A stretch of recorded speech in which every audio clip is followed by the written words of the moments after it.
All right, hey guys. So today we're going to start our gridded self-portraits. So the first thing you need to do is find a photo of yourself that is well lit and you are primarily in the frame, right? It can't be a selfie with someone and you have like a million other things going on, just your own face. Then you're going to turn your photo black and white. So if you have the iPhone, you can go into filters in the edit mode and click the first black and white option. If you don't have an iPhone, I'm sure there's a black and white filter on your phone somewhere. If you don't have a phone at all, then email me and we'll talk. So take that photo that is black and white now, and you're going to email it to yourself and save it onto your Chromebook. Once you do that, you are going to go into your class webpage you see on my screen here, click the Self-Portrait tab, and click this link to put a grid on your photo. The grid helps us map out our drawing, right? So we'll draw box by box, just like we did for the grid leaf, and by doing that, we will get accurate proportions and values. So you're going to get this web page, and you're in the overview. You're going to click Start. You're going to leave it at Portrait unless your photo is horizontal, right? My paper right now is in Portrait. If I turn it sideways, it is in Landscape, okay, the long way. If your photo with your face is in Landscape mode, then you can leave it. You can click Landscape. If it's in Portrait, which hopefully it will be, you can click Portrait. You want to leave it at 8 by 10. That's the size that we are going to make our portraits. Next step, you're going to upload your photo by choosing a photo from your Chromebook files. That's where your photo should be after you've saved it from your email. I've already uploaded mine, so I'm going to click Next Step. So you click Upload after you put one in.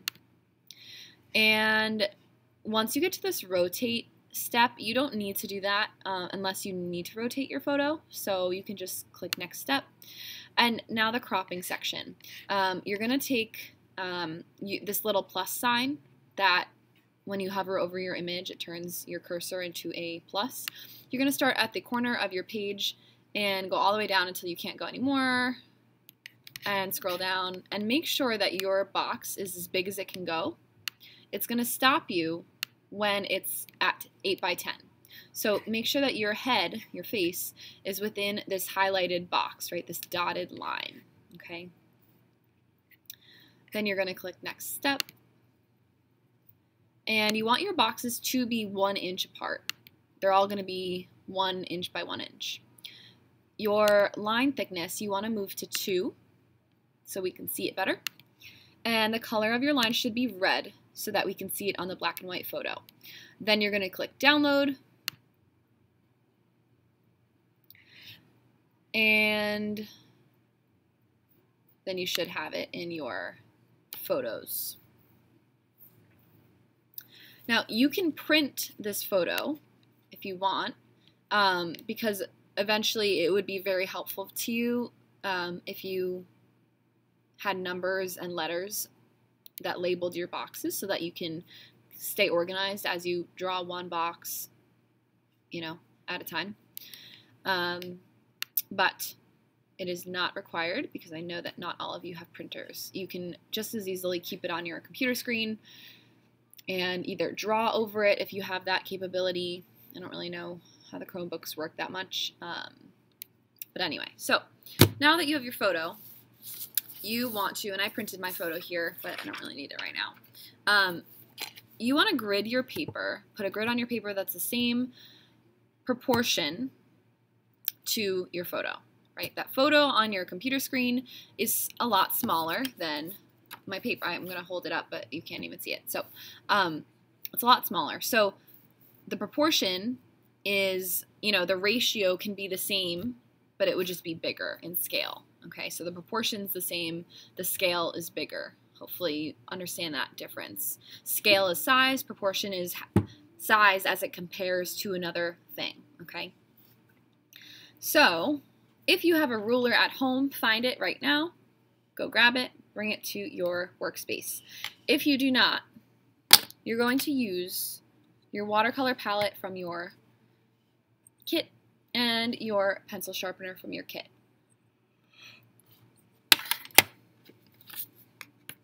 The first thing you want to do is turn your ruler the correct way with the inch side facing up. You can read the numbers. You're going to line, move it up. Okay, you're going to line your ruler up with the edge of the page at the 8-inch mark. And you're going to make a mark at the 0, not at the end of the ruler. You'll notice, actually, can I zoom on this thing? So you'll notice that the edge of the ruler is after my tick mark. The 0 starts just a little bit inside the ruler. So that's measuring exactly 8 inches. The end of the ruler would be a little bit more. So you don't want that. Okay. So then you're going to do that same thing. You have your little mark. I'm just trying to adjust here. You have your 8-inch mark here. You're going to go up a few inches and make another 8-inch mark. Doesn't matter how far up you go. And another few inches, go up, another 8-inch mark, and another few inches up. And you're going to connect the dots, okay? So remember, connect the dot? You're going to do that. You're going to take your ruler, you're going to line it up with your dots. And the reason we made all of those marks is because now our ruler is straight, right? It's lined up with the 8 inches all the way across. So we know that it's not going inward to 6 inches or 5 inches. It's not slanted, it's straight. So line it up and draw a line. I'm drawing my lines really dark so that you can see all the way down your paper, but you want to draw yours really light. One thing I forgot to mention, I will make sure that you know this before I start the video, is you want to use your HB pencil, okay? Your HB pencil is soft enough and hard enough to make lines that will not indent your paper and will be erasable, okay? Because we're going to erase these grid lines after our portrait is done. So please use your HB pencil. After you make this vertical line, you're going to do the same thing, but with 10 inches on the other side of your paper, the short side. So line your ruler up. I'm going to flip it. Line your ruler up with a 10. I'm starting on the inside of my line. Doesn't really matter where you start. Line it up with the 10 and make a mark at the 0. Do that a few more times.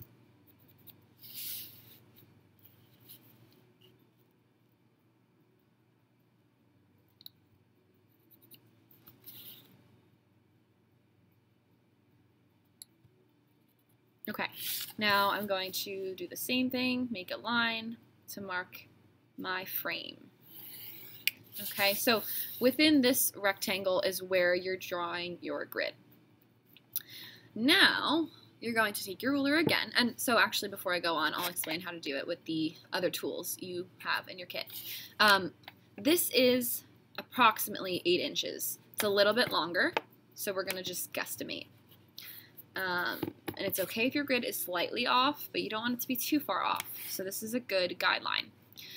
This watercolor palette, you're going to slide. I'll move my paper up so you can see.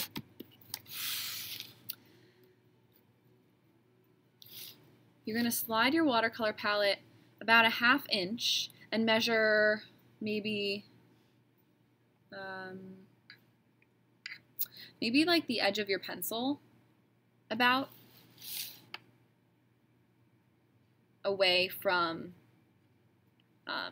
your paper. You want this much hanging off of your paper. And I'm guesstimating maybe the width. Okay, this is a good guideline. The width of your finger you want to hang off the paper. And you're going to make that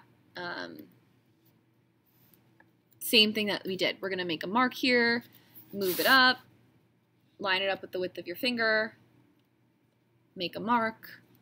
Okay, do the same thing, and then you can use this as your straight edge and make a line going down. You can move it up. Yeah, okay. So after you do that, you're going to do, now the 10 inches gets a little bit more complicated.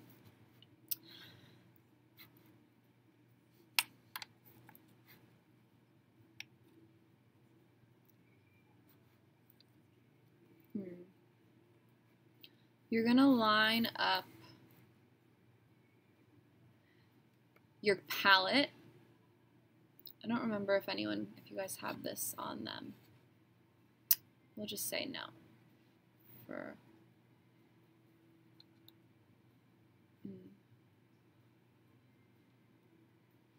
Okay. What we're going to do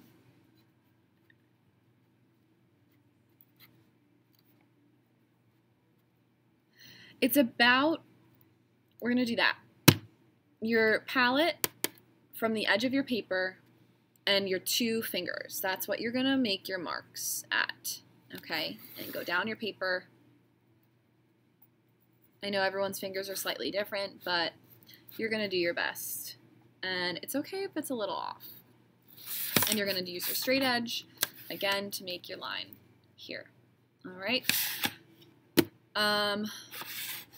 You're going to use this when we get to this part, so just bear with me.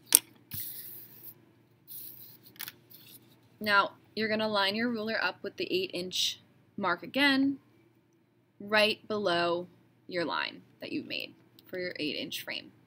And you're going to make a mark. Remember to line it up with the 0, okay, not the edge of the ruler. You're going to make a mark at every inch. So 1, 2, 3, oops, that's not it, 3, 4, 5, 6, 7, okay, and then the 8 is at the end. So I'm going to erase this little line that I made, just so I don't get confused. I think it's that one. Okay, and I'm going to do the same thing at the top of my paper. I'm going to line it up with the 8 and the 0, and I'm going to make 1, 2, 3, 4, 5, 6, 7, and 8 at the end. We're going to do the same thing with your 10-inch side. 1, 2, 3, 4, 5, 6, 7, 8, 9, and the other side. Flip your paper over, line it up with the 10 and the 0, and 1, 2, 3, 4, 5, 6, 7, 8, 9. Now we're doing this on all sides so that our grid is straight. Just like we did with the marks here, we're just connecting the dots. Okay, so very lightly, and again, my grid will be darker so that I can show you on the camera, but you want to draw this, I'm going to show you how light I want you to draw this grid. Okay, you can hardly see my line. That is how light I want your lines to be. I'm going to make mine darker than that, but keep yours light, please. Hopefully these look straight. These look straight to me. Good. It's funny, our eyes trick us. Sometimes it looks uneven, even though I know that it's straight and aligned well. So never trust your eyes. Go with the measurements.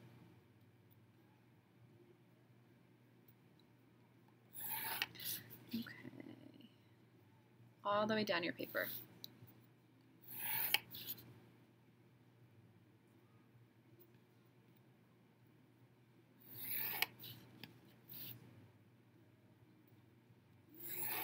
Okay, so you should have 10 rows, and now you'll make 8 rows across the vertical.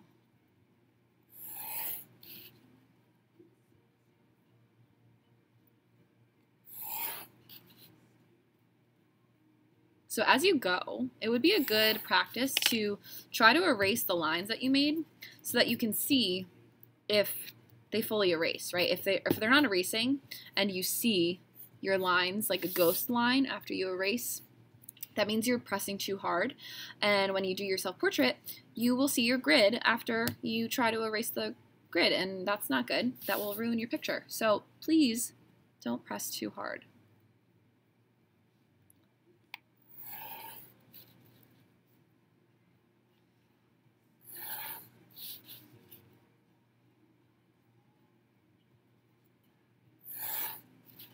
Oops, didn't go all the way.